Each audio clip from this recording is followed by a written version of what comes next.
Howdy everybody, it's your pal Misty, and today is a very special day. Today is my daddy's birthday. Well, if you're watching it when I put it out, August the 26th, that's my daddy's birthday. So today, I thought, while we take a quick drive, it is not super early morning time, everybody. Don't ask no questions. So I thought today, since it is my daddy's birthday, I would talk about my daddy. Because I don't talk about him as much, but I thought I would share some super important things.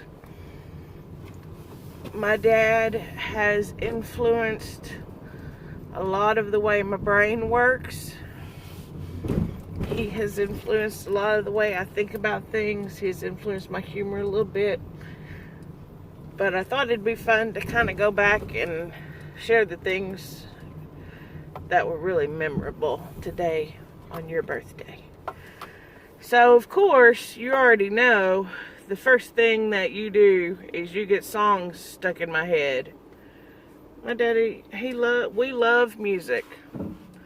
My dad grew up, well, I don't know about him particularly. I mean, I knew he grew up listening to it, but my dad and I grew up listening to his vinyls.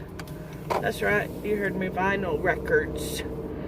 And he had the really cool stereo record player set up.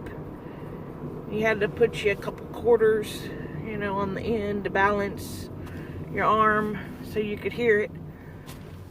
We'd listen to the Carpenters, Melanie Safka, Mamas and the Papas. Lots of good old music. And as I was growing up, my daddy's favorite thing to do, as I was growing up, you still do it. You'll email me or you'll YouTube me videos and stuff. But his favorite thing to do, I don't know if it's his favorite, but he still does it all the time, is to get a song stuck in my head. So I have now, as I have grown up, learned that those are called earworms. And boy, do they get stuck in my head. I can't get them out. I'll be singing the same song over and over and over and over and over again. But that's sort of what got me through too, was all the music. I love all the music. I remember he had this,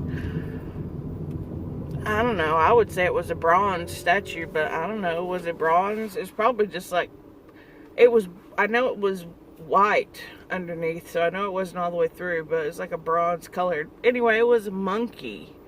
To me it felt like a big monkey, but it was probably only about maybe a foot. But it used to wear the headphones, the big old headphones. I don't know that I ever saw anybody other than the monkey wear those headphones, but I'm sure it happened. That's weird. I never thought about that before. Did you use some headphones, Daddy? You'll have to let me know. So music growing up was certainly something that I did a lot, and a lot of my favorite artists from back then are definitely a reflection of the people that we listened to on his vinyl records. So, another thing that probably not everybody got to get from their daddy, but I got to have, in maybe you would say in addition to my daddy, is I got a horse. I bet y'all didn't know I had a horse. I did. He took me to bed every single night. I'd call him, and here he'd come. I can't even make the door. And Tippy, my dog, so I'd call for Horsey. And when I was younger, actually I remember being real little, and when I was small enough, I got to walk on the ceiling. Now, if you've never been little enough or young enough or had somebody walk you on the ceiling, you don't know what you're missing, because I actually remember that. It was some weird form of power. Even though I knew he was just holding me upside down, it gave you a different perspective. And sometimes that's maybe what you need on life, is just a little bit of a different perspective to tell you sometimes you can walk on the ceiling. But most of the time, when I was little, he would actually get down on all four legs. On all four legs. You don't have four legs, Daddy. I'm sorry. He's a normal man. Well, he's built normal. We both a little. Whoop, whoop. But he would get down on his hands and knees, and then I'll get on his back, and he would whinny and neigh, and he would rise up, and my dog Tippy would go in front of him, and she would check the room, and she would make sure it was safe, and then I could go in. And that was something that was really cute, right? I mean, you think how cute, a dad taking his little girl down the hall every night, her puppy, checking to see if her room was safe. Yeah, that's really cute. We did that every day till I went to college. But I didn't ride on his back, so don't feel bad for him. I'll put my hand on his shoulder, or his back, really, kind of, but, you know. And then Tippy would still go in front, and she would check everything out. So every night, I would feel safe and protected because my horse and my dog had checked out my room, made sure it was okay. And then there were a couple of nights, either because I went to bed late or, you know, whatever, it might not have gone down exactly like that. But most of the nights, I took the horsey to bed, if given the option. I'm not real big on change. We'll probably talk about that more later.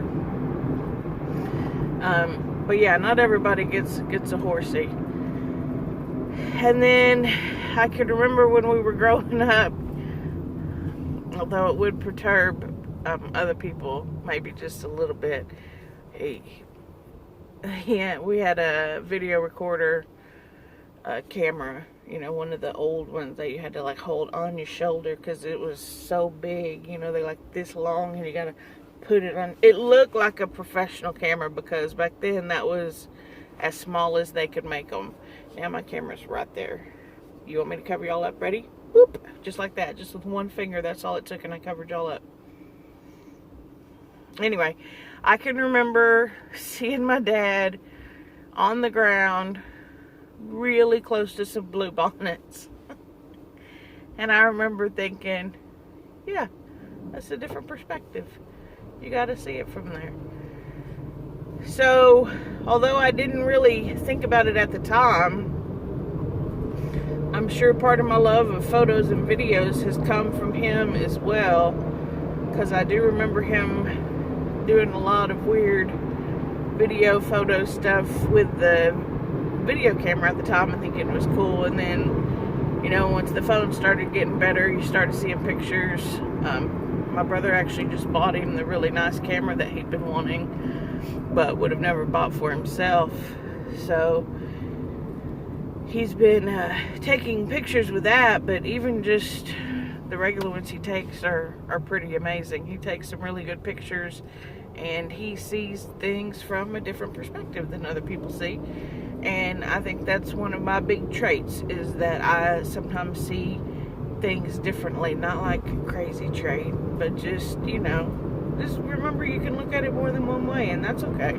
Not everybody's the same. Not everybody has songs constantly stuck in their head, or remembers the little monkey wearing the earphones, or being able to walk on the ceiling. Those aren't a lot of things that, you know, a little girl gets to do.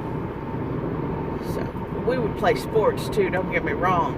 There was one time when, I don't actually remember how old I was, but I had gone to play catch with my dad, and this will give you a good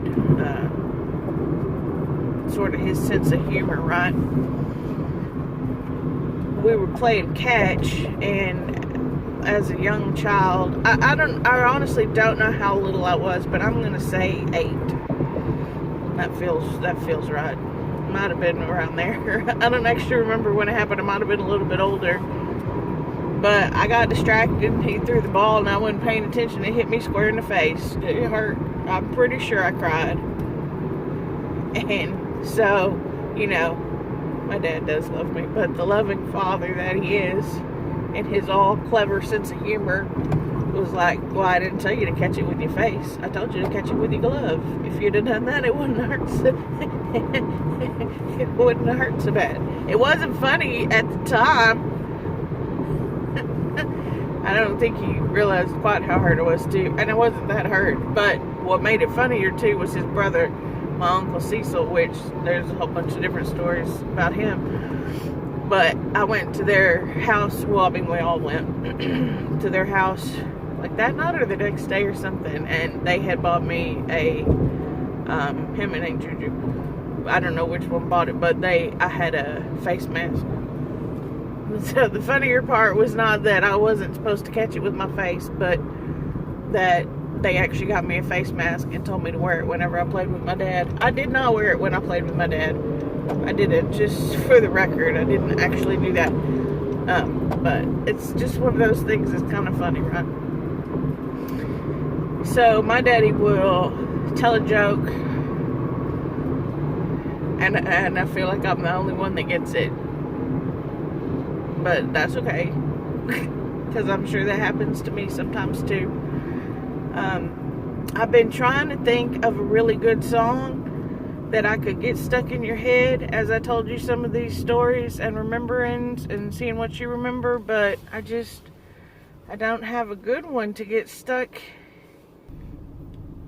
Y'all probably thought for just a second there y'all were gonna be lucky and y'all weren't gonna have to hear me sing again, but y'all'd be wrong, because I have to sing my daddy a little bit of something for his birthday. Jeez, y'all don't know us at all. But I figured instead of, you know, singing something that it'll probably get stuck in your head, but one of the probably biggest things is I love Karen Carpenter. So we'll close your ears, everybody, because instead of happy birthday, I'm about to sing.